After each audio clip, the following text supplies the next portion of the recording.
அனைத்து நண்பர்களுக்கும் வணக்கம். ஒரு அழகான குட்டி ஸ்டோரி கேட்போம் வாங்க. ஒரு அடர்ந்த காடு. அந்த அடர்ந்த காட்டில் ஒரு யானை கூட்டம் நடந்து போயிட்டுருக்குங்க. அப்போது ஒரு யானைக்கு மட்டும் அந்த கூட்டத்தில் டயர்ட் ஆகிடுச்சு. ஸோ ஸ்லோவாக ஆக ஆரம்பிச்சு அப்புறம் ஒரு இடத்துல உட்கார ஆரம்பிச்சிருச்சுங்க. அது பார்த்துக்கிட்டே இருக்குது. யானை கூட்டம் நடந்து போயிட்டே இருக்காங்க. சரி, ஓகே, இங்கே தான் போகிறாங்க. அடுத்து கொஞ்சம் தூரம் கழித்து நேராக பார்க்குது, அங்கே தான் போயிட்டுருக்காங்க. அதனால் இது உட்காந்து ரெஸ்ட் எடுக்குது. திடீர்னு அந்த யானை கூட்டம் வந்து வலது பக்கமாக திரும்பி யானை கூட்டம் போயிடுச்சுங்க. இது திடீர்னு முகத்தை மேலே தூக்கி பார்க்கும்போது யானை கூட்டத்தை காணோம். ஐயோ, காணமே காணமே அப்படின்னு பதட்டத்தில் இது கொஞ்சம் தூரம் நடந்து போய் பார்க்குது. வலது பக்கம் போனாங்களா, இடது பக்கம் போனாங்களா, நேராக போனாங்களா தெரியலையே அப்படின்னு ரொம்ப கவலையாயிடுச்சுங்க. சரி, இந்த திசையாக தான் போயிருப்பாங்க அப்படின்னு சொல்லி அதுவாக ஒரு யூகத்தில் நேராக இருக்கிற திசையில் நடந்து போகுது. ஒரு 1/4 மணி நேரம் ஆகுது, அரை மணி நேரம் ஆகுது, 1 மணி நேரம் ஆகுது. ஆனால் யானை கூட்டத்தை கண்டுபிடிக்க முடியல. அந்த யானை கூட்டமும் அதே மாதிரி ரொம்ப நேரம் கழித்து தான் ஐயோ நம்ம கூட்டத்தில் ஒரு யானையை காணமேன்னு கண்டுபிடிக்கிறாங்க. உடனே இந்த கூட்டமாக இருக்க யானை வந்து சத்தம் எழுப்புது. ரொம்ப சத்தமாக எல்லாரும் சேர்ந்து சத்தம் போடுறாங்க. அந்த தனியாக போன யானையும் கொஞ்ச நேரம் கழித்து பயம் வந்துருச்சு.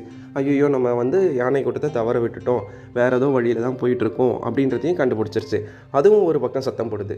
ஆனால் 2 பேரும் சத்தம் போடுறது கேட்கல. ஏன்னா 2 பேருமே வெகு தூரம் போயிட்டாங்க. அப்போது யதார்த்தமாக ஒரு குரங்கு அந்த யானை கூட்டத்தை கிராஸ் பண்ணி தான் இந்த தனியாக போன யானையோட திசையில் வந்திருக்குங்க. அந்த குரங்கும் பார்த்துட்டே இருக்குது. திடீர்னு இந்த தனியாக இருந்த யானை வந்து ஒரு பக்கமாக உட்காந்து அழுவ ஆரம்பிச்சிருச்சு.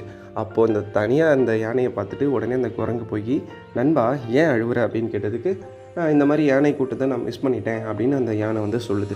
உடனே அந்த குரங்கு, நீ ஒன்றும் கவலைப்படாத, நான் இப்போ தான் பார்த்தேன், அந்த திசையில் தான் போகிறாங்க, நீ தப்பான திசையில் போயிட்டுருக்க, வா நான் கூட்டிகிட்டு போகிறேன் அப்படின்னு சொல்லி அது கரெக்டான திசைக்கு கூட்டிகிட்டு போய் அந்த யானை கூட்டத்தோடு இந்த தனியாக இருந்த யானையை சேர்த்துருதுங்க.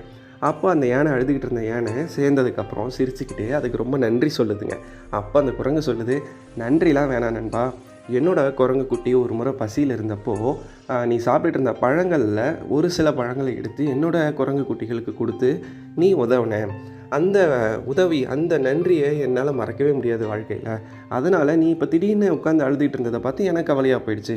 என்னன்னு கேட்டேன், அதற்கு தேவையான உதவியை நான் செஞ்சேன், அவ்வளோதானே தவிர எனக்கு நன்றிலாம் வேணாம் நண்பா, நன்றி நான் தான் உனக்கு சொல்லணும் அப்படின்னு சொல்லுதுங்களாம்.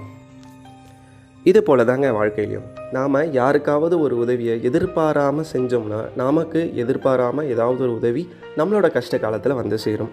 ஸோ மனசார எல்லாருக்கும் உதவுங்க, தெரிஞ்சதை சொல்லுங்கள், தெரிஞ்சதை ஷேர் பண்ணுங்கள். இவ்வளோ தாங்க வாழ்க்கை.